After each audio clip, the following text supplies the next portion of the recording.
Envoyez-lui votre message, et il vous appellera au même temps. Il existe un grand nombre de vidéos sur la télépathie expliquant quoi faire, pour que celui que vous aimez vous envoie des messages, et beaucoup disent que cela fonctionne pour eux, d'autres non plus. Et maintenant, je pense que vous savez pourquoi. Premièrement, l'intention honnête joue correctement son rôle.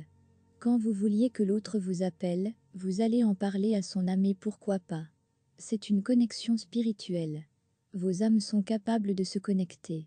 Il n'y a ni temps ni espace pour vous limiter, alors faites-le.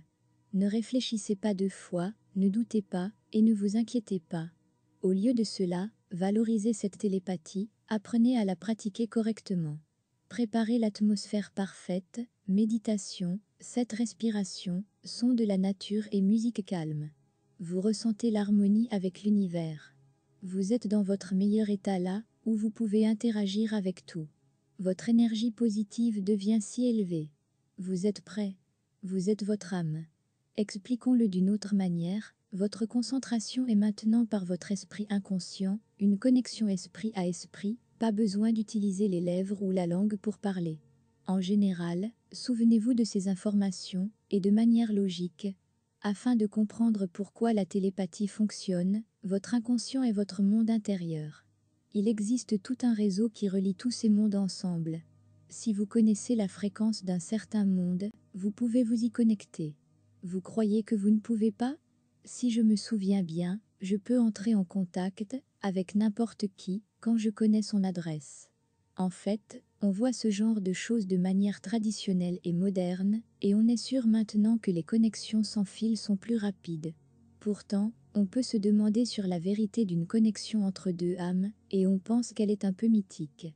La télépathie n'est pas « je vais essayer », c'est « je vais le faire ». Simplement, débarrassez-vous de l'énergie négative, nettoyez vos canaux afin de pouvoir envoyer et recevoir.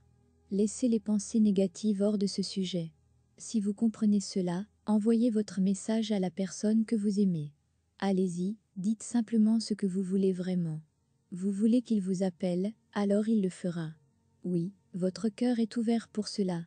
Amenez juste son âme devant vous, concentrez-vous, regardez-le.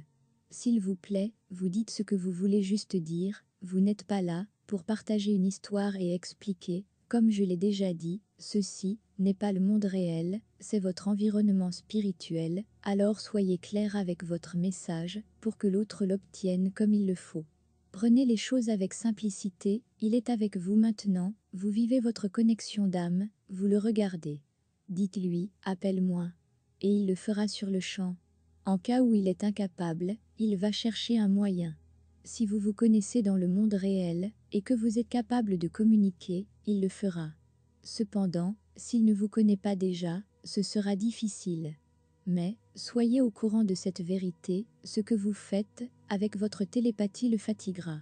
Vous, bien sûr, il y a une connexion d'âme entre vous deux, il vous entend, mais vous savez qu'en réalité, il ne vous connaît pas. La question qui me vient à l'esprit, pourquoi vous faites cela, pourquoi vous ne présentez pas vous-même à l'autre, et je veux dire ici, faites le premier pas, au lieu de lui demander de le faire par télépathie, vous le fatiguerez, car il va chercher des moyens, et peut-être qu'il verra des signes, et ne pourra pas les comprendre. Alors, n'oubliez pas que l'équilibre est nécessaire dans la vie. Vous pouvez fatiguer quelqu'un que vous aimez, et vous n'en avez pas conscience. En bref, si vous dites votre message, répétez-le 3 fois, vous savez que 3 est un nombre clé. Ouvrez les yeux, et déconnectez-vous complètement, comme si vous n'aviez rien fait. Continuez votre journée normalement, si vous avez fait correctement et honnêtement votre télépathie, il va vous appeler sans doute.